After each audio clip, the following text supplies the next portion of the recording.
Hey guys, welcome back to Conflict of Nations with Ethiopia. And in this episode, we are beginning our invasion of Europe. And South Africa launches its surprise attack against Colombia, sparking an intercontinental war. In this episode, we will be reviewing day 27 to 30. I am your host, Redgofighter. Thank you for watching. Please like, subscribe, and watch the video to the end. It will be greatly appreciated. Before we continue, I want to thank you all for your patience. I know I haven't uploaded in over a month, and I deeply apologize for that. I completed my mid-year exams, and I did pretty well.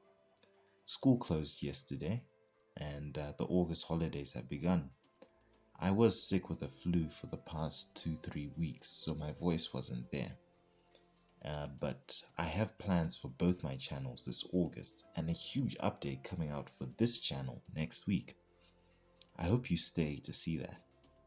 Anyway, let's get on with the video. In the previous episode, I completed my invasion of Libya and Saudi Arabia, and I started an unintentional war with Israel. In this episode, I am beginning my invasion of Europe by invading Turkey and Italy, as a diplomatic crisis turns into a full-blown war.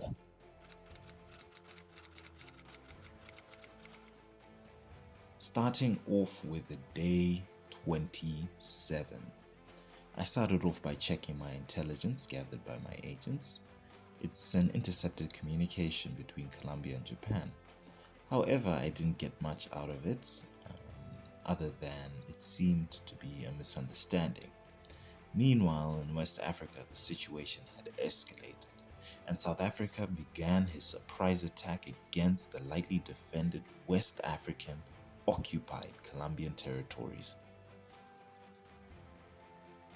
Colombia was understandably pissed and told me to tell South Africa to back off, or he was willing to spend money to gain an advantage over him. I told him, as an excuse, that my internet had expired and couldn't join earlier, and then told him that I couldn't tell South Africa that, and that he just wants him out of Africa.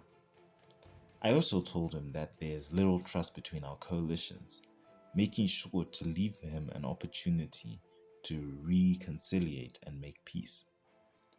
I also sent him a message not to send his troops to Africa because there was a blockade, as well as telling him to be careful which naval targets he attacks, as my submarine was in transit in the Atlantic Ocean heading for continental USA.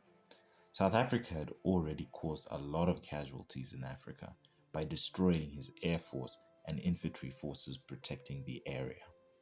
Meanwhile, in the Middle East, I had taken over the majority of Israel's homeland, thanks to my artillery division working hard and wiping out most of his units. I mainly had an anti-tank division and a number of infantry battalions under the task. It was at this time I sent my first UAV to collect vital information on Turkey's defenses. In Europe, the fleet of corvettes I had sent in a previous episode had managed to defeat the leftover military units of Italy and cleared the area for my infantry to capture the rest of his territory. I was running low on the production of components to mobilize more units, so I asked South Africa if he could spare me some components, and I placed an order on the market. Earlier, when I asked the United States why he was spying on us, he finally answered. He claimed that he did it to determine who was active and who wasn't, but I wasn't buying that. South Africa had his tank and recon divisions push into West Africa. Colombia had units of bombers, fighters, UAVs. South Africa responded to my request for components for supplies, which I agreed, and I fulfilled his order for supplies.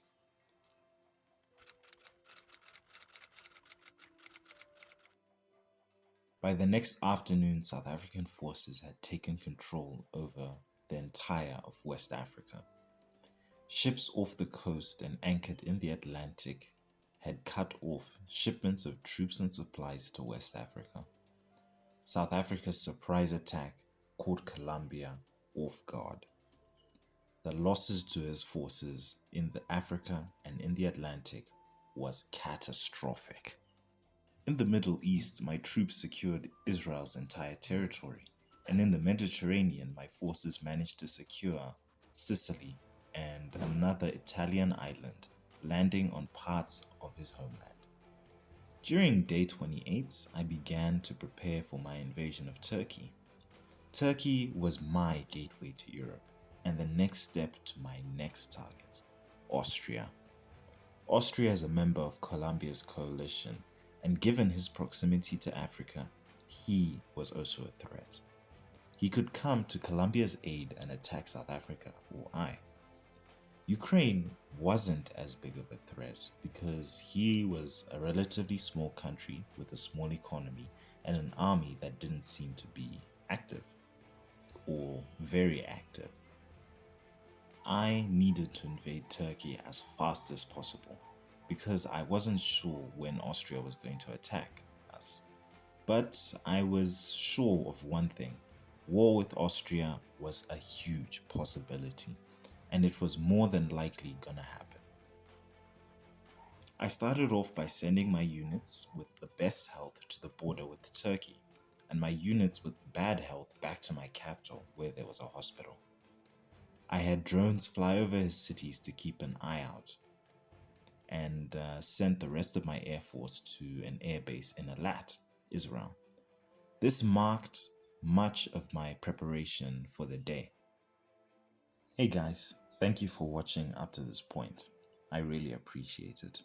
It's still a goal of mine to reach 50 subscribers by the middle of August. So keep the momentum going and like the video and subscribe. Just remember that this does nothing but make my videos better by supporting my channel.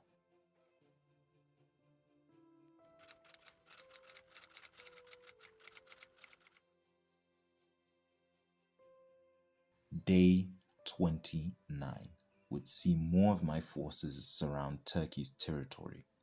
I had 3 divisions in occupied Lebanon ready to invade Turkey from the south, with the support of my artillery division, another division in the Mediterranean ready to launch a naval landing, and another artillery division on its way to Lebanon. My air force standing by in an airfield close by, and ballistic missile submarines hidden in Greece. On this day, my first ballistic missile submarine arrived at Lake Michigan. With the range of my ballistic missiles, I now had the capabilities to strike every major central and eastern US city. I had another submarine heading for the Amazon in Brazil to prepare for strikes against Colombia if necessary. The second submarine will give me the capability to strike any Colombian city in South America. And the submarine in Greece gives me the strike capabilities against Austria and Ukraine. The reason why I am building such a strong network of ballistic missile submarines is not only that I have to have the ability to attack any of their cities if I am attacked, but also I plan to build an atom bomb one day, and the system needed to attack the major cities will be ready.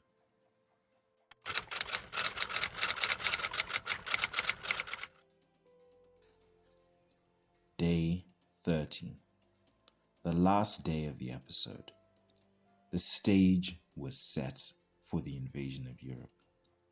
At 10:26 the following day, the order was sent to my artillery division to attack. War was declared. Immediately, my naval forces, which had surrounded the entire country, began bombarding the surrounding cities. Turkey had a fighter jet, which had suffered some damage, so I sent my upgraded fighters to intercept it, as I ordered the rest of my divisions to go on the offensive and capture territory. I also began to use my cruise missiles to attack armored targets, But unfortunately, when I launched my first missile, a glitch seemed to have occurred and I couldn't fire the rest of my missiles from my fighter jets. Meanwhile, back in Italy, I sent all my troops in the area to Bry to capture the rest of Italy's territories. And back in the Middle East, I sent my helicopter wing units on attack sorties against insurgents and Turkish forces. Meanwhile, South Africa's war with Colombia continued to go well, as he managed to capture occupied Portugal from Colombia. Things seemed to be looking up for us. I got the sense that this gave South Africa a sense of overconfidence, and I myself was feeling the same way, I'm not gonna lie. I began upgrading my corvettes because I needed to install sonar capabilities to combat Austria's submarine fleet and Colombia's growing interest in researching ballistic missile submarines as well. Taking a look at the day's stats, South Africa had the largest economy, followed by Colombia, myself, and the United States and Japan. But overall, day 30 was a pretty successful day for South Africa and myself, by pushing Colombia out of Africa and almost completely out of Europe, capturing Saudi Arabia, invading Turkey, and entering Europe. Well, guys, this wraps up our episode 6, The Road to Europe. I do hope you enjoyed this video. In my next episode, you'll see the beginning of the Great War, involving 3 very powerful coalitions as the tables turn in a thick and dramatic war. I am your host, Redgofighter. Thank you for watching. Please do like and subscribe. Please also check out my other channel, Redgo.